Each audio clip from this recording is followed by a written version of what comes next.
Did you know I'm utterly insane? Has the whole world gone crazy? Hey, you want to see crazy? I'll tell you. Have you gone mad? Most everyone's mad here. Everybody, welcome back to the second installment of the Milkshakes Markets Madness segment. This is a part of our journey in doing the show that kind of got sidelined for a little bit, maybe because we wanted to focus on markets, maybe because you guys wanted us to focus on markets. But Brent and I just have such a good time with the madness in the world. We had to bring it back. And we're clearly so mad that we're wearing the same shirt. Brent, there's a really funny skit that comes to mind. I don't know if you recall this, but it was back in the day when the original Mission Impossible came out, and Ben Stiller did this like skit with Tom Cruise for one of the movie awards. It was probably MTV or something like that, where he was pretending to be his stunt double. Oh, and, I do. I know exactly what you're talking about. Yeah. And there's like a one interview scene, and they're both in the black T-shirt, and he's like pretending to finish his sentence. I don't know, it's kind of like we almost finish each other's sentences, kind of. I don't think we've ever finished each other's sentences.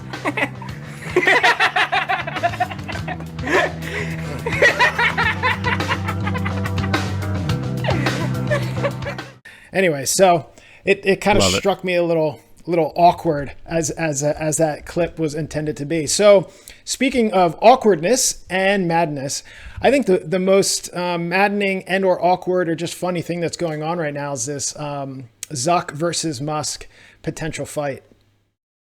Yeah, I mean, this is kind of like the gift that just keeps on giving, right? And it's like two billionaire kindergartners, fighting each other in the public on the playground.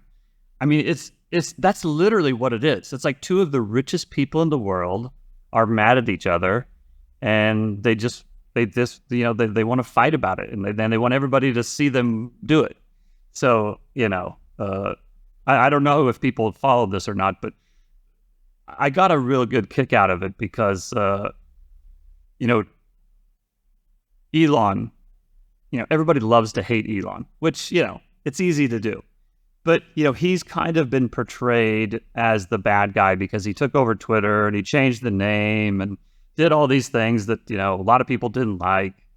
And so the way this all developed was, I don't know, a month or so ago, Elon tweets out, something about fighting Zuckerberg. Maybe we should just fight, because Zuckerberg started a company, Threads, which was basically a direct competitor to Twitter, right?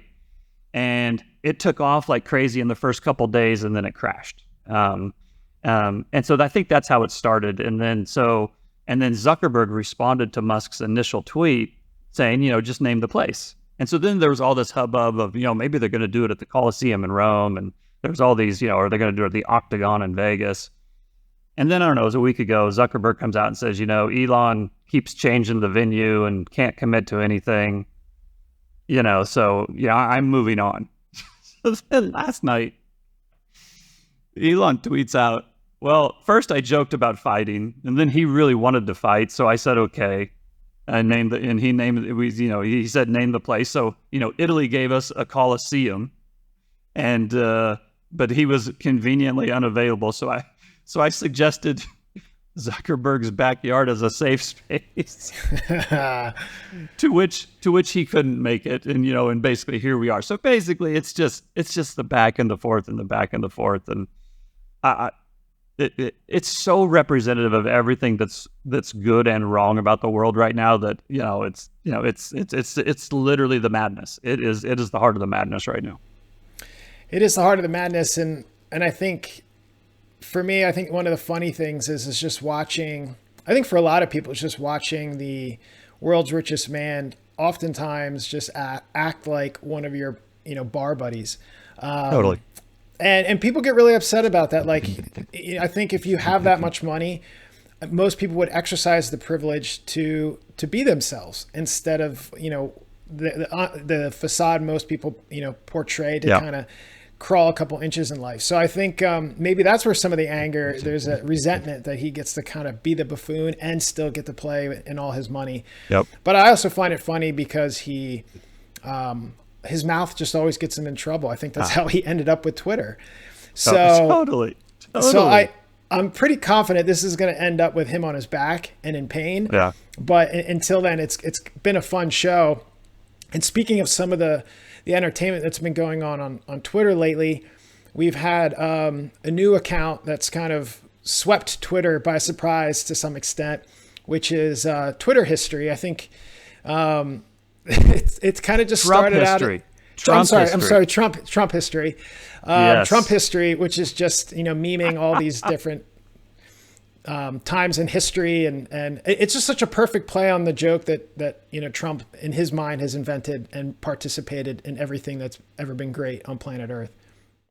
Yeah, I mean, it is so perfectly self-reverential that it's really incredible how smart it is, because it not only makes those who like Trump just laugh, but it absolutely drives the people who hate Trump crazy, right?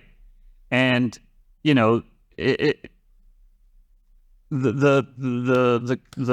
do you want to call it? The crashing of the intersection of those two things just makes it so great. And it's one of those things. And not only that, but it's like it features AI, right? Which is also part of what's good to the zeitgeist. And it's these amazing pictures that have placed Trump in historical events that makes him look like he was naturally there. Mm-hmm. And Trump just loves it, right? That's the thing, is Trump just absolutely loves it. And the people that hate Trump just absolutely hate it. And it's so funny. It's almost like the Babylon Bee, right? It's like a very focused Babylon Bee, which these satirical headlines, and anyway, it's quickly become one of my favorite accounts on Twitter, if not my favorite. Yeah, I mean, you look back, I don't think it's hit a month yet, but you look back on like its earliest tweets, maybe a couple hundred likes, which is no small feat in general anyway, to fast forward a few weeks, and he's every post is probably getting tens of thousands of likes. Totally. The write-ups are great. If it's something, I'd say within the past like 60 years, their use of AI is great, because they age Trump, like Trump teaching Tiger Woods how to play golf. It's like a younger looking version of Trump.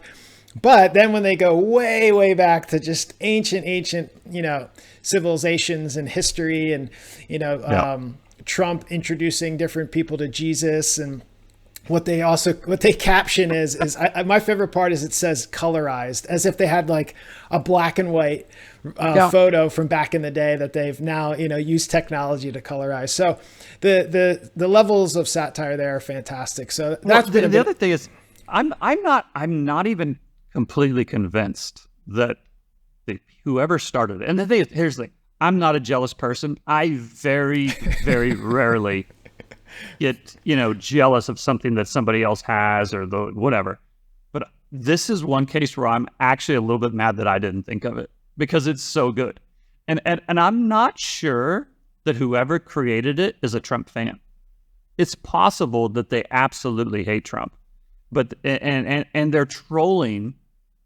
It could be like the most like reverse psychology troll of all time, because it could be that they're actually trolling the people who like it the best, right?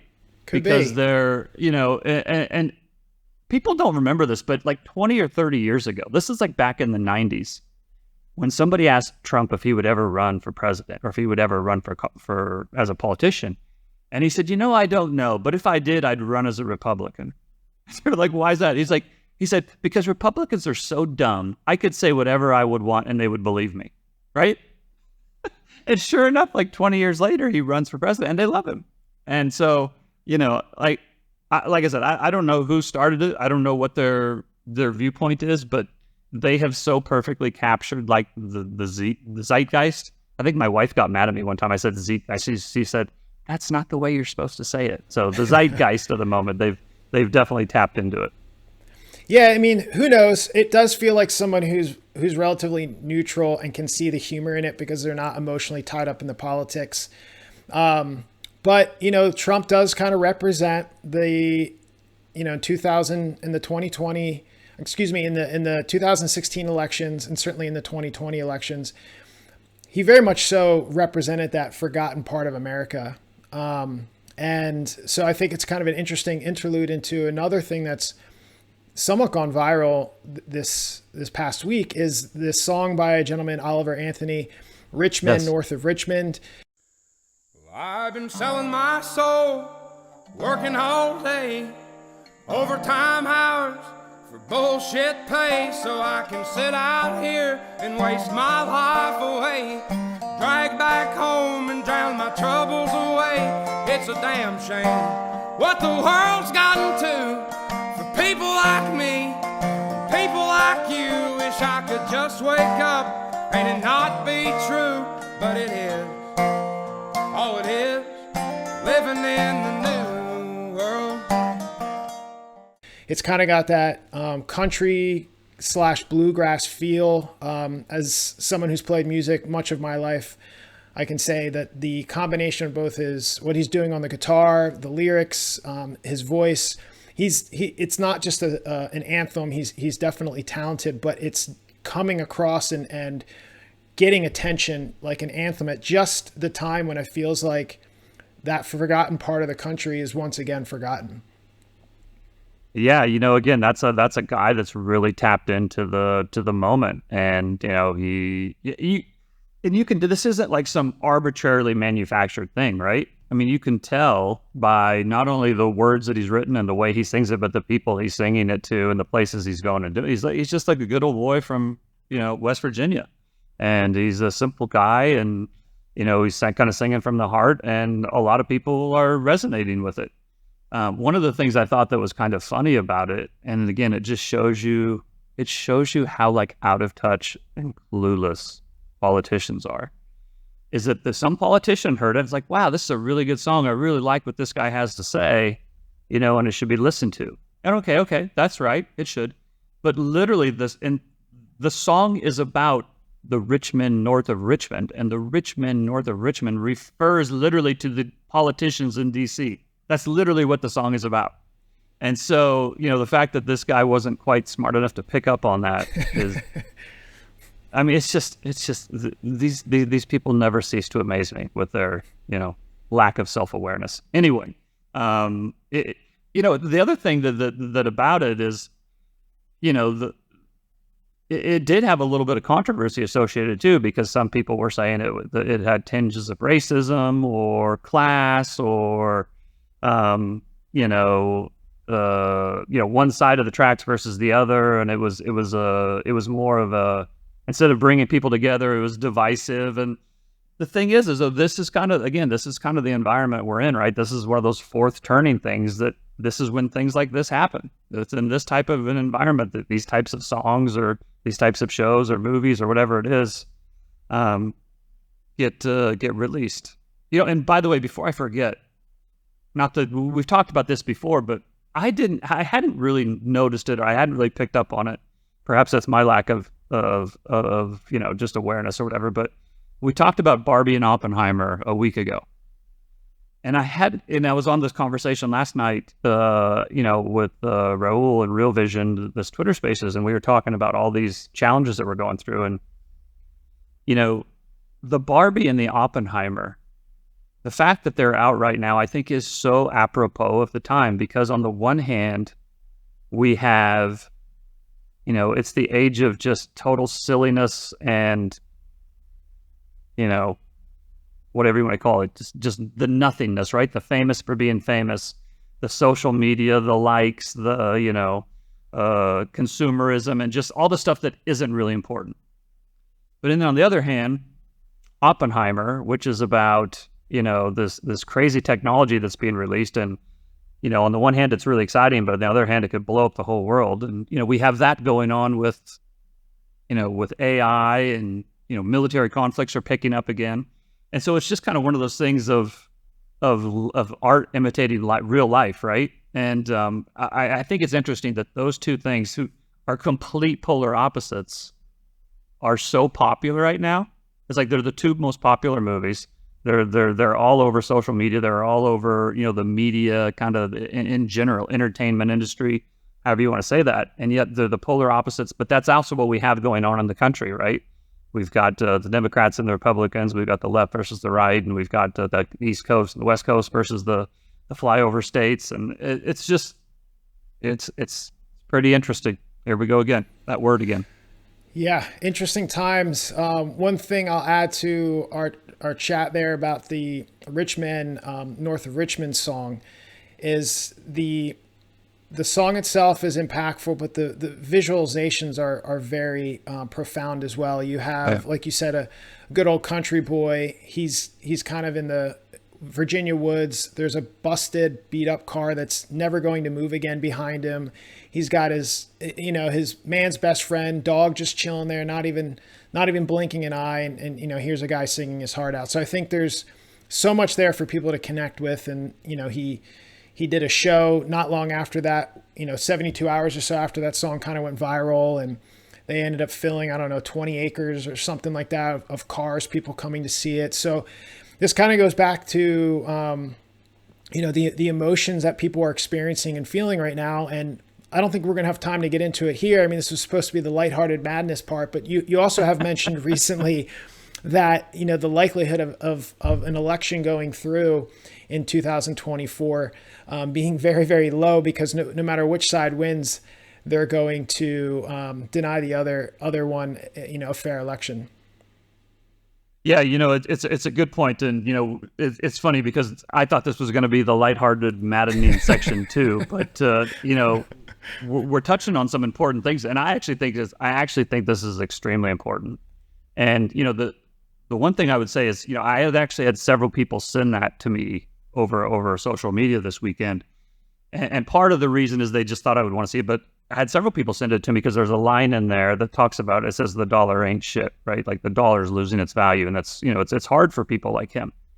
And I think people sent that to me in the belief that I would be surprised by this and that I wouldn't be accepting of this, and that goes against kind of my whole dollar theory. And it couldn't be further from the truth. It's again, I completely recognize the problems in the United States and the problems with the dollar. It's a horrible currency. It's just that everybody else is in the same boat, and I think people forget that a lot. And it's not that the dollar will go up despite all these problems in the United States. It's largely that the dollar will go up because of all these problems, because all of these problems are not just going to stay local. They will be reacted to globally. And I think that is what will lead to the chaos that will then push the dollar higher. And on this topic, one of the points that I made last night on this Twitter Spaces, and I think I kind of tried to make it a little bit of a joke, but I'm actually very serious about it, is that, on this channel and other, podcasts that we do, and on FinTwit, and, in most of the environments that people interact with me, it has something to do with money or investing or economics. But I really, really think the most important investment that people can make over the next year is their own social networks, personal relationships, and who they can trust and who they can't, and who they can get along with and who they can't. And the best advice that I can give to people is figure out some system that allows you to keep your sanity in the midst of all the chaos. Because if you get outraged at every little thing, you are going to blow up next year. Because there's no way we are getting through the next year and the presidential election with everybody getting along. And I think those who are able to kind of stay calm in the fog of war, so to speak, are the ones that are going to make it through. And I think the ones that lose their mind as soon as things start to get a little bit hot are going to be in big trouble. So, I didn't mean to end this on a soapbox, but I guess I kind of did. Well, I always kind of thought the madness segment would also be a bit punchier, but so far the two we've done have almost become full-length episodes. And one of the things that you're highlighting there too, there's talk of that we're already in a version of a World War III. It's a cyber war. It's being fought in it's an info war, if you will. And so when you're talking about this fog of war, I think it's very relevant heading into an election cycle, because it becomes a civil war, not in the military sense, but in the info sense. People are going to be attacking all of us with various forms of propaganda, whether it's your bias or against your bias. The fragment of truth in everything that you're going to hear is going to be very difficult to find. And it's going to be frustrating. People are going to troll just for the sake of trolling and to get a reaction. And then there's others who are intentionally misleading. And amidst all that, the truth somewhere exists. And to be honest, most of us will never really know what part of the story we're hearing is true. So just as you mentioned, although this is the madness section or segment of our weekly episodes, try not to go mad yourself. So Brent, I appreciate you hanging out with us for an extended version of the madness. We had some other stuff that we wanted to talk about, but at this point, I think we'll save some of that, including some of the entertaining engagement you've had with other Twitter followers. So until maybe next week, I'm sure you'll accumulate a few more frenemies and enemies. And for everyone else, keep your head and stay classy out there. We'll catch up with everyone this weekend. We've got a great full-length episode coming your way. A lot of fun stuff that we teased in the midweek update, and plenty more has kind of landed on our desk since then as well. So we'll have some fun here in a couple days. Brent, thank you as well. For everybody, you can follow Mr. Santiago Capital at Santiago AU Fund. You can follow me at Jon Kutsmita. Check out all the fun stuff we have going on our YouTube channel at Milkshakes Pod. During this episode, Brent had referenced some Twitter spaces that he was participating in. We've clipped some of that up, and it's shared on the Milkshakes Twitter, which is also at Milkshakes Pod. So lots of stuff for you guys to chew on until we see you in a couple days. Thanks again, Brent, and we'll see you soon as well. All right. See you, everybody.